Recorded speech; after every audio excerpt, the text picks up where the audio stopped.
Hi, I'm Granny, and we're going down the rabbit hole of plate tectonics.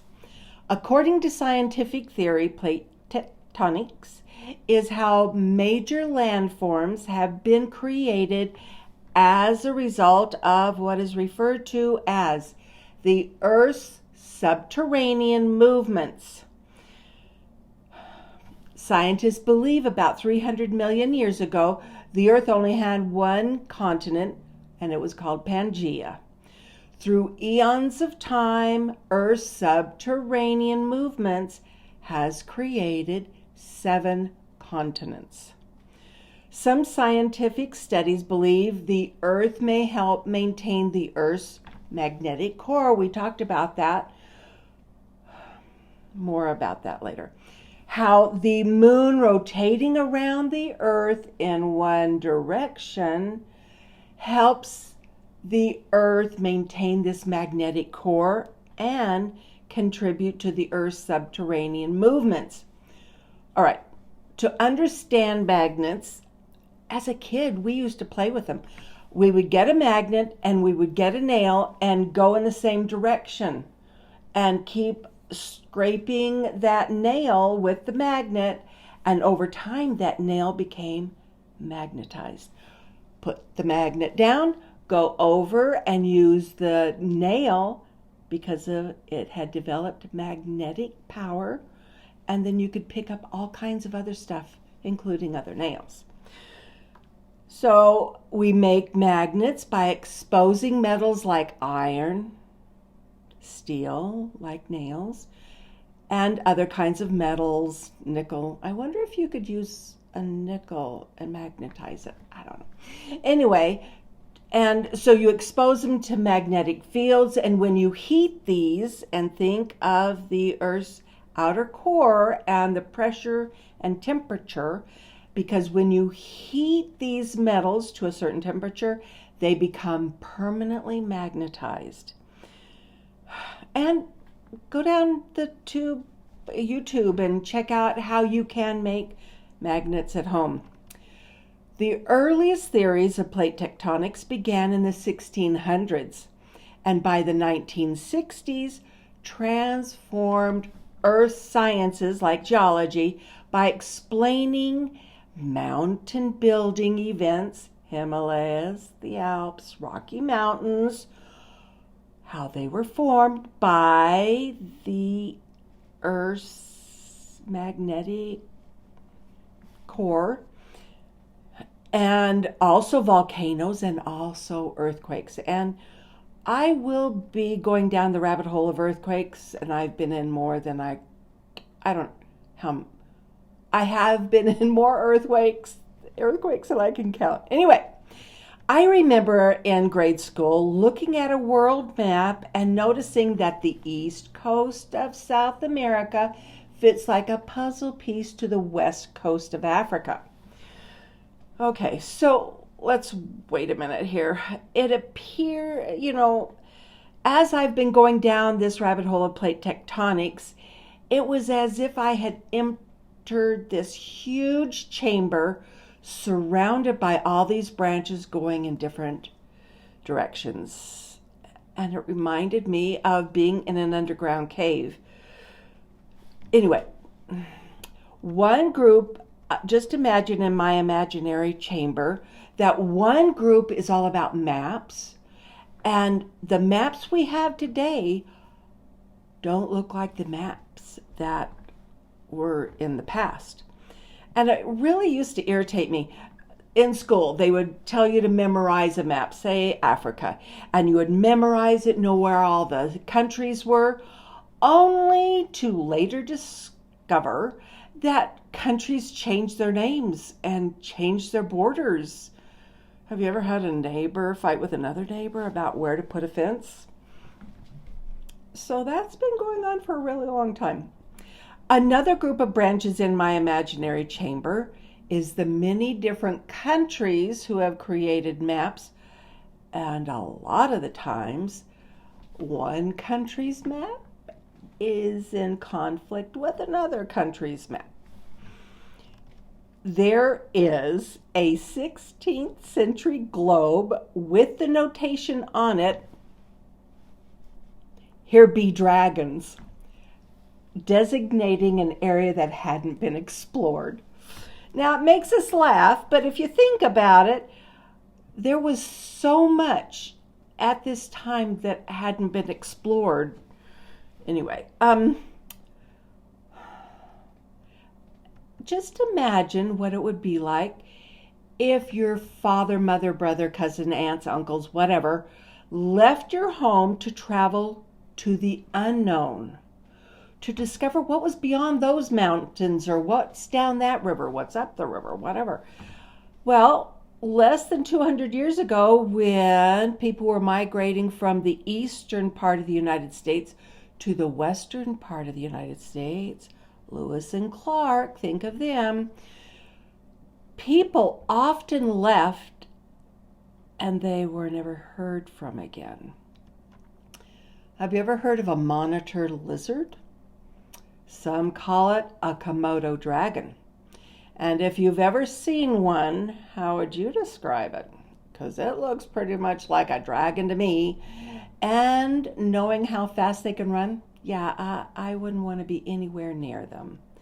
Another group of branches in my imaginary chamber is the thousands of explorers who have been brave enough to leave their homes and search the beyond, down the river, over the mountain, wherever. And villages or tribes rarely lived in isolation. Remember when we went down the rabbit hole of the Bruna Boyne, which is where Newgrange is located? They found pottery shards that were made over 100 miles to the west of them. And I don't know about you, but when was the last time you walked 100 miles? And it made me think. So I checked it out, and the earliest evidence of horses in Ireland were found at Newgrange, and they were dated to 2400 BC. And so then when I went down another little rabbit hole, scientists / jury is still out as to whether horses helped build these mounds. But I would suspect later on, but that's me and I'm guessing. Have you ever heard of Marco Polo? Not the game that you played in the swimming pool. He was an explorer who left his home in Venice, Italy with his father and uncle when he was 17 years old. Wow, what an adventure he had. And I've actually read some of his journals. They've put it in books, and fascinating. So he left at 17 years old, and he didn't make it back for about 25 years. They were searching for a better route to China because China was where spices and silk were found, and people could be very rich bringing those into Europe. But then how did they know where to go? Who did they need to talk to? And yeah, Marco Polo is really fascinating. I would recommend checking out his journals because they have been published and in English, so you can go down that rabbit hole. Another branch in my imaginary chamber is all the different tools or techniques used to create these maps. Remember the astrolabe that was very common at the time of the Library of Alexandria and before and since? Well, the astrolabe or catcher of stars, I love that phrase, or cross staff or Jacob's staff, there are techniques that were used to measure distance. So miles or is a newfangled term. Anyway, for us to understand plate tectonics, let's take a look at some of the maps that I discovered. The oldest, now, some of what I'm going to be telling you, depending upon your source, is slightly different information. So I'm warning you that different scientists have different opinions, and I'm kind of going generic with this.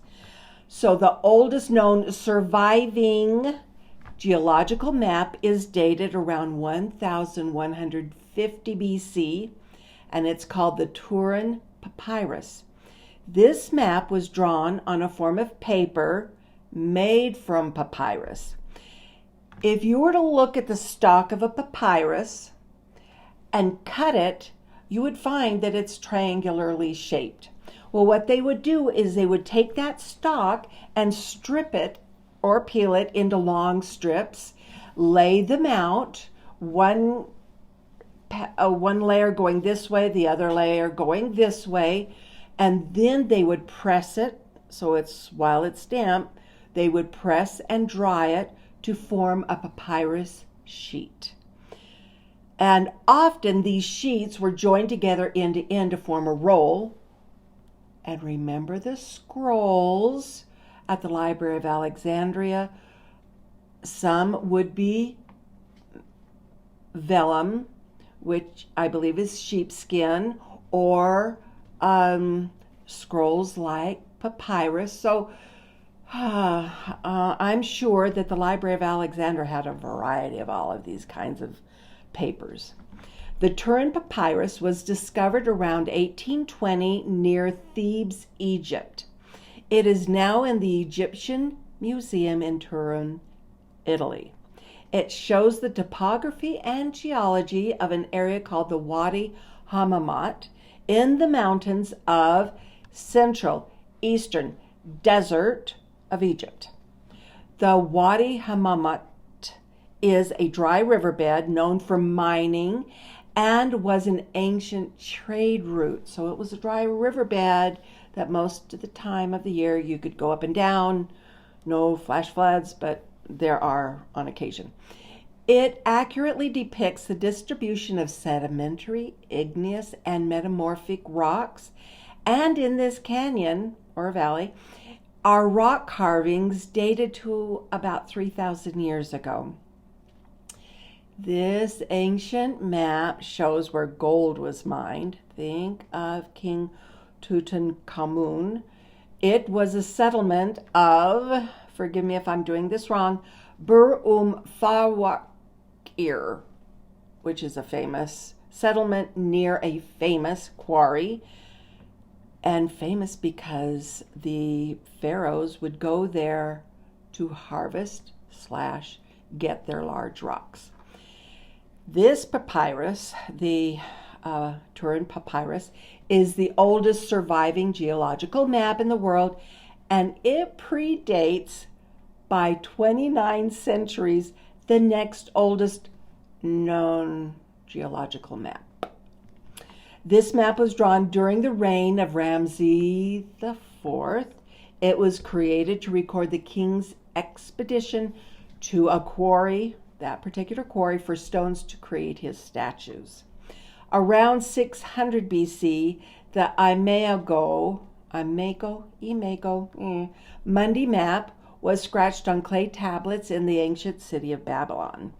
It is star-shaped, and think of a 3x5 card, about the size of a 3x5 card. This map has been interpreted as showing an ocean, also known as Bitter River, with Babylon and the Euphrates River in the center of it. The first world map was created by the Greek academic Anaximander in the 6th century BC, who believed that the earth was shaped like a cylinder and that humans inhabited that flat portion at the very top. He was called a second master at a school in Greece and is considered a pre-Socratic philosopher, meaning he was before Socrates, and one of his students was Pythagoras, a brilliant mathematician, which I envy anybody who is a mathematician. One of the oldest maps of China is from the Han Dynasty around 200 BC, but there are records referring to cartography dated around 500 BC. from these earliest efforts of capturing what our world looked like, we have to look at the tools and what tools they use to determine distances. So yes, we've referred to some of them as the astrolabe or catcher of stars. I love that phrase. The cross staff or Jacob's staff. Remember Hipparchus, who was known for his discovery of the precession of the equinoxes, because it is important, and our scientists nowadays do make adjustments to times, calendars, whatever, because none of us are static. The earth isn't static, it moves. The universe is static. They're talking about how the universe is getting bigger and bigger and things are getting further and further apart. Well, in our instance, talking about the plate tectonics, maps are important, and in this circumstance, to create a map, it's important to know where we are in relation to other locations. So you could probably pick up your phone today and use GPS to locate Rome, Italy, and check out how far it is from Miami, Florida. But what were the tools used back in the time of Alexander or the Roman Emperor Hadrian, who built an 80-mile-long wall starting in 122 AD to protect the Romans, who were in England at the time, from the northern barbarians, whoever they may be? Or when the Great Wall of China was built. It started in 200 BC, and it is 13,170 miles, well, 13,171 miles long, which is really pretty interesting to me. Join me next time as we continue down the rabbit hole to better understand our world and how plate tectonics play into that. Thank you very much.